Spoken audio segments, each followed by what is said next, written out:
थोड़ी सी भी यह सुधा मनुज का मन शीतल कर सकती है। बाहर की अगर नहीं, पीड़ा भीतर की तो हर सकती है। लेकिन धीरता किसे अपने सच्चे स्वरूप का ध्यान करे। जब जहर वायु में उड़ता हो, पीयूष बिंदु का पान करे। पांडव यदि 5 ग्राम लेकर सुख से रह सकते थे, तो विश्व शांति के लिए दुख कुछ और नहीं क्या कह सकते थे। सुन कुटिल वचन दुर्योधन का, केशव ने यह कहा नहीं, हम तो आए थे शांति हेतु, पर तुम जो चाहो वही सही। तुम भड़काना चाहते अनल, धरती का भाग जलाने को, नरता के नवे परशुनों को चुन चुन कर शार बनाने को। पर शांति सुंदरी के सुहाग पर आग नहीं धरने दूंगा। जब तक जीवित हूँ तुम्हें बांधवों से न युद्ध करने दूंगा।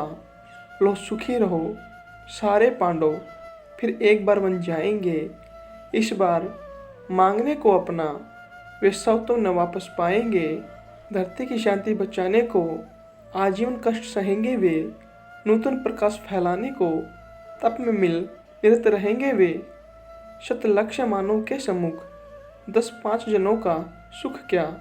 यदि शांति विश्व की बचती हो, वन में बसने में दुख क्या है।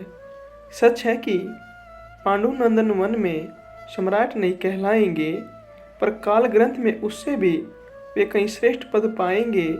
होकर कृतज्ञ आने वाला युग मस्तक उन्हें झुकाएगा। नव धर्म विधायक की प्रस्ति संसार युगों तक गाएगा। सीखेगा जग हम दलन युद्ध का कर सकते, त्यागी होकर मानव समाज का नयन मनुज कर सकता, वैरागी होकर। पर नहीं, विश्व का अहित नहीं होता क्या ऐसा कहने से। प्रतिकार अने का हो सकता, क्या उसे मौन हो सहने से। क्या वही धर्म लो जिसकी दो एक मनों में जलती है, या वह भी जो भावना सभी के भीतर छिपी मचलती है। सबकी पीड़ा के साथ व्यथा अपने मन की जो जोड़ सके, मुड़ सके जहाँ तक समय उसे निर्दिष्ट दिशा में मोड़ सके। युग पुरुष वही सारे समाज का विहित धर्म गुरु होता है। सबके मन का जो अंधकार अपने प्रकाश से धोता है। द्वापर की कथा बड़ी दारुण, लेकिन कली ने क्या दान दिया। नर के वध की प्रक्रिया बड़ी कुछ और, उसे आसान किया। पर हाँ, जो युद्ध स्वर्गमुख था वह आज निंदन सा लगता है। बस इसी मंदता के विकास का भाव मनुज में जगता है। धीमी कितनी गति है, विकास कितना अदृश्य हो चलता है। इस महावृक्ष में एक पत्र सदियों के बाद निकलता है। थे जहाँ शस्त्रों वर्ष पूर्व, लगता है वहीं खड़े हैं हम। है व्यर्था वर्ग उन गुफावासियों से, कुछ बहुत बड़े हैं हम।